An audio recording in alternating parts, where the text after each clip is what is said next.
What sort of a fellow is our Commodore? What kind of a guy is he?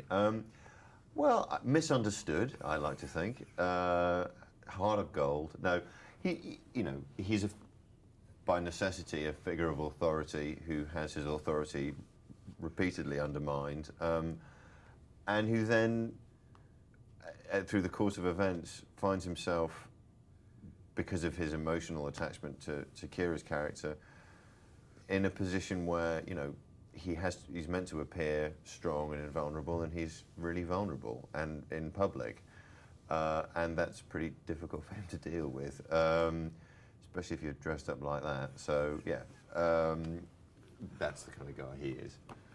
And so, how did you get your handle on him?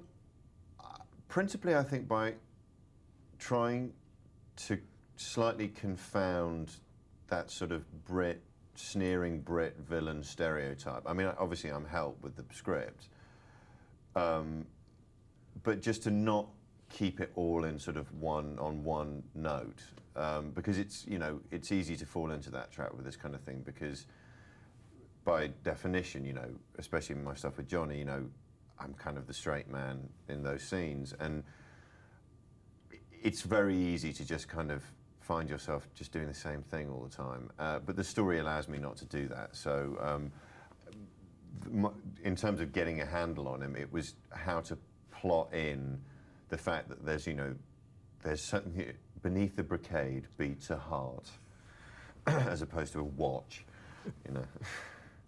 How would you describe this movie?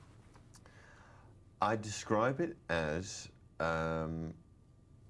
a summer blockbuster that fulfills all the things that you would hope from a summer blockbuster, but with a kind of strong added dimension that sort of confounds summer blockbusterdom. I think there's a wit and a sort of cheek to the film that people may not expect. And we were encouraged to have fun as a cast in that way. Though it's a fine line between kind of sticking your tongue very firmly in your cheek and it coming out the other side, so you have to sort of be careful. But that's how I describe it as as a blockbuster with something with many things that you wouldn't expect. It's not much of a soundbite, is it? Was it hard work? No. It was a bit hot occasionally, but no, it was fun. I mean, how couldn't it be? It's a pirate film and we're in the Caribbean, and it was glorious, really. Occasionally, you're stuck in a stake boat in the middle of the ocean at 4 in the morning and you're cold and a bit miserable, but no, not really. I had a lovely time. I really couldn't complain at all.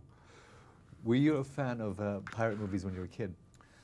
Not particularly. I mean, the only pirate movie that I like, apart from this one, is Captain Blood, and that's so old.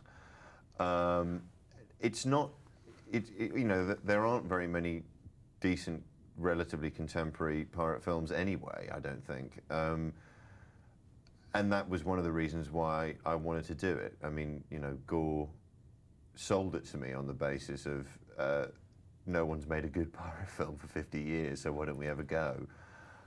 So I was intrigued enough to sort of want to sort of see if we could do that, but I think it was more to do with, the sort of iconic status that pirates have, in the sense that we've all wanted to be one at some point, or at least look like one. And I get a chance to do it, and then I have to dress up like an idiot. So there you go. Did you have to go to any type of training for? I had to do a lot of sword fight training. Yeah, we all did. I mean, if you're going to be in this kind of film, you better know how to buckle your swash. So yeah, we did a lot of that, and it was great fun to do it because we had some of the best people in the world teaching us how to, and it'd be rather disappointing to be in a film like this and not have to wave your sword around a bit. So yeah, I had fun. Does being in a movie of this size, do you feel a kick, a ripple in the kind of material that you get offered? Possibly. you know, these kind of movies are a very specific kind of film in the sense that they're produced for all age groups. They're produced to be, you know, released at a certain time of year. They're meant to be fun and escapist. You know, I don't know that necessarily it's going to open possible casting doors to sort of worthy theatre jobs, you know, or whatever. But you never know. I mean, it's not. I don't really have a plan. I just sort of, you know, if something comes along and I like the script, I don't really care if it's a movie or on the television or in the theatre. I'll just do it. So that remains to be seen whether or not I'll suddenly become, you know, England's next sneering villain. Who knows? I hope not.